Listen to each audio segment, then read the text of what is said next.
All right, Diane E at Langhorne, new one-time customer. Scope of work is going to be mulch install. Um, Not really bush trimming. A couple other just random things. I'll just get into it and we'll go from there. See what she accepts. It's going to be a couple different items will be separated out. So just check the notes for what she accepts. So starting here up front. Yeah, just a typical bed prep.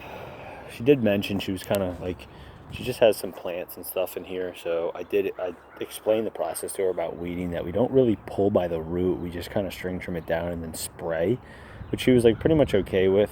Just got to be cautious of the plants when we are spraying. Some areas I'll point out where there's like no plants, we can go heavier on the spray. She does want the spray because she did mention like she wants to try to have the weeds not come back if possible. The one area I'll talk about though, we're not going to do the string trimming option. I'm going to give her a separate line item to hand pull the stuff so she can pick and choose if she wants to do it herself or she wants to have us do it for just the one section. I told her we typically don't do it everywhere because of how time consuming it is. So anyway, over here, bed prep. Did talk a lot about cutting a nice fresh edge for us. It's been a couple years since she's had mulch and had a nice edge reestablished. So just put some emphasis into that. I know I always say that, but she did talk about it a couple times. So yeah, mulch and saw, typical stuff. Rake out some of the old stuff. Also, we're bringing in brown and there's black here, so just want to make sure we get rid of some of the old stuff. So in this whole area, we're not going to do the string trimming option of the weeds. Maybe some of the stuff that's right here on the corner we can do, but really like in the actual beds, she has, I forget the name of the plant, but she has a flower that's in the ground that pops up soon. So she doesn't want it sprayed and she doesn't want it brush cut and string trimmed, because she doesn't want to harm that. So even by pulling some of the stuff by hand, it will potentially pull up Day of the Lilies, I think. Lilies of the Valley is the flower it's called, that will be coming up. Like you can see, like this is actually the plant that she doesn't want to lose. There's another one starting to bud up over here, so you can kind of tell the difference. So if you see something like this coming up by the time we come out, be cautious of it. But these are all the onion weeds you can pull out, but they are tough to pull. You really got to like dig them out. So it is labor intensive, time intensive, and you have to direct, like that, leave it alone, but this pull. So we'll have to kind of do that process throughout this bed. Either way, we would rake it out, the leaves and debris, give it a good rake first, and then try to pull that stuff from there. Get deep as down to the root as possible. What does it call out? She also has ground cover in here. That's like a weed basically. She wants that dug out the best she can as well. You can kind of see it here and there. So this bed will probably look a little bit different by the time we come out, but that's the instructions for this bed. No string trimming, brush cutting really, maybe minor, but again, we don't want to harm the flowers in there. So check to see if she accepts that separate line item for hand pull and all that stuff, or like I said, she may tackle this on her own. I think either way she's going to get the mulch in this area, so we would still do the mulch, we would still rake out the leaves and stuff like that. We just may not do the weeding and prep of it. She may tackle that. So that's that. Just this bed here. Moving over to here, pretty straightforward. Everything do your usual. You can use your usual string trimming and all that. Minimal spray here because you have so many plants, but usual bed prep and mulch here. Got some leaves and stuff back here. Make sure to blow out. Nice fresh edge for all here. Just like rake these beds out. Not crazy amount of weeds here, but do your usual thing. No trimming of any sort really anywhere. She's got all this pachysandra. You can leave that alone. She likes it. Just make sure to mulch. Just sprinkle little handfuls of mulch. Don't go crazy. You can, I just know some stone around this tree, but you can just mulch over this whole area. Edge it out, put mulch over top. There's also, before I walk around, but there's mulch around that tree, a little bit around that tree, and a little bit around that tree. Don't pile it up like crazy around to choke out the root or the base of it, but just a little bit. Moving over to here, so the one thing with the pachysandra, it'll come more into play around here.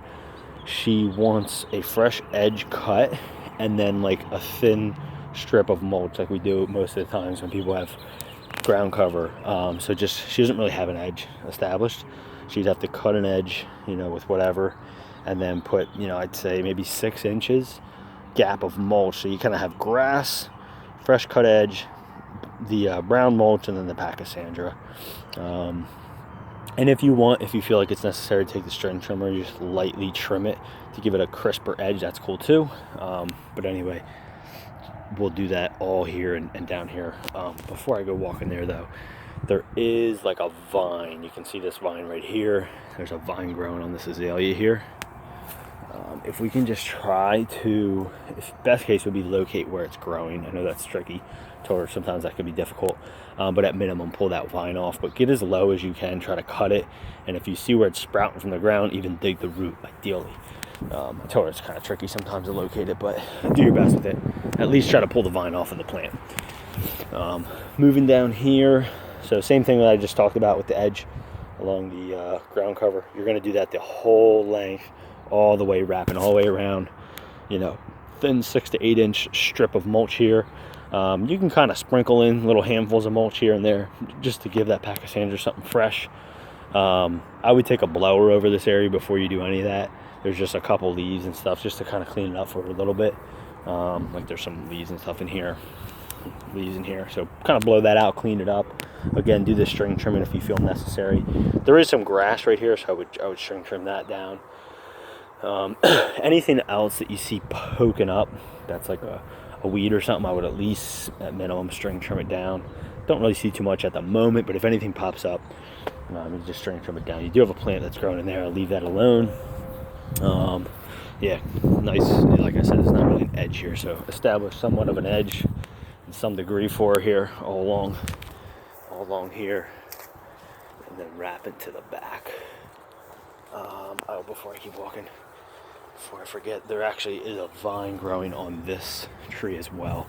You can see this vine going up, and it's kind of wrapping itself around the tree. So if you can dig it out at the root, you can actually kind of see where that one is. If you can't dig it out at the root or whatever, because ideally you can, but if you can't, cut it there and try to pull that vine off of that tree. All right, and then moving back here. If you notice any other vines, I didn't really see any. If you notice any other ones growing up on the stuff, if you can clear it for. So all back here, just continue that cut with the fresh mulch. Then in here, if you can string trim out, there's like these little weed, like strawberry patch weeds. You can just dig them out, bust them up a little bit. They said they creep really bad on it. Bust them up, and then just, you know, usual prep and mulch this area, no trimming. These are all stepper pavers to fill like her bird feeder and stuff. So if you can just move all these stones off, put all the fresh mulch down, and then kind of put them back in a fashion to get to the bird feeder and bird bath, and, you know, access her hose back there, stuff like that. Some leaves and stuff to clean up out there. And then the last little spot, there's some leaves and debris here. If you can just blow this out, clean it up, and then mulch this area as well. Before I go to there, I'll go touch back here. So don't gotta do anything with the back portion of this. But over here, just gonna prep it, mulch it. You could definitely use the spray. Not a crazy amount right here because it does have a couple plants, but you can go heavy with the spray back here. She does actually want that. So edge it, mulch it, and we'll do the mulch all the way to this tree. Basically like right about here and all here. Nothing too crazy past that. Maybe throw a little bit under this tree. We didn't really talk about it, but maybe sprinkle a little bit there under the tree. Her property line goes to like here. The rest of that is the neighbor. Not that she's worried about really doing anything back here, but the only thing we'll do over here is, so you have a couple plants here, but then all this is just weeds and crap. You got one daylily, but outside of that, it's crap. These are actually, I'm pretty sure, poison ivy. They're 3-leaf and they're like red and fuzzy. So these are poison ivy. I would say what you could do with those is, you know, wear them wrist things that I have, you know, whatever you have, make sure you're covered up. But you can even just hit them with like a brush cutter or a string trimmer down as low as possible. on all that funky stuff, and then blow the crap kind of that way, so you won't actually be touching the poison ivy. You know, these trees you can leave alone, but just these red fuzzy crap. So again, I don't know what it's going to look like in a couple weeks when we get out here, but I would just basically bust out this whole area with a string trimmer and a brush cutter. Obviously leave the daylily alone, and then you can, like, I don't want to blow a ton of debris back there, but I would cut that stuff and blast back there a little bit. I mean, it's just like a war zone back there, so you probably just blow back there, it'll be fine. And then heavy spray on this area, just to try to kill that stuff out from coming back ideally. So heavy spray, and then throw some mulch on top to try to keep all these weeds and crap a little bit at bay. That's it for back here. So mulch, clean it up, spray, do your thing. All right, next up over here, there's like red stone in here. So this is gonna be a separate line item if she wants to go for it. Would be clear out this area, the debris, and then get all this red stone out of here. I did tell her we won't take it away for a much less cost, so that's what I'm gonna price her out. She said that's no problem. She'll find a spot, or we can dump it out there or somewhere we can get rid of the stone. Not that it's a crazy amount, but I just don't feel like having to make a whole nother trip somewhere to dump stone. So anyway, clear out the stone, put it in trash cans, wherever, whatever, toss it out wherever she says. She was saying somewhere probably back there, and then mulch this area. And then over here, the stone's only right here. But and then all this area, just usual bed prep, edge it out. It needs a really good edge. There's really no edge here at all. So a lot of edge in here to do. Yeah, clean it out and mulch it. Now when you get to here, this is like a ground cover starting to come in. She said she actually likes it, doesn't mind it. So this area, I would do minimal prep. Like, I wouldn't go crazy with a string trimmer by any means. You know, maybe rake it, maybe cut out some of this grass that's creeping in. And then when you do the mulch, kind of go a little bit lighter so that the ground cover is still kind of starting to show. Ideally, she would like this to grow in as ground cover, less area for her to maintain, she was saying. So that's it for this. And then the mulch will go all the way to here. All right, and then the last couple spots. All right, so this area, it's like a, it's kind of like a hump to keep the water that runs here off of coming onto her property. So all we're gonna do is prep it and mulch it. I wouldn't go heavy with the mulch because it is a mound. You'll see it more in person. And if we go heavy on mulch, it's just gonna wash into the yard. So I told her we'll just go light with it just to kind of spruce it up a little bit, but more so just weed it, kind of edge it. But do take note, there is, if you can see, red buds here. She has something planted here, and there's like 4 or 5 kind of throughout. So just be cautious not to bust that up. Everything else you can bust up. You can see 1, here's 2, right here. You can see it's starting to flower. 3, 4, it's kind of hidden. It's right here. There's one more thing. Yeah, 5. So there's 5 total. And this one's most noticeable. So just be careful not to damage those or bust those up. Everything else, clear the weeds out, edge it, and light thin mulch here. And then lastly, we'll have PG. I'll price it out if she wants to do it.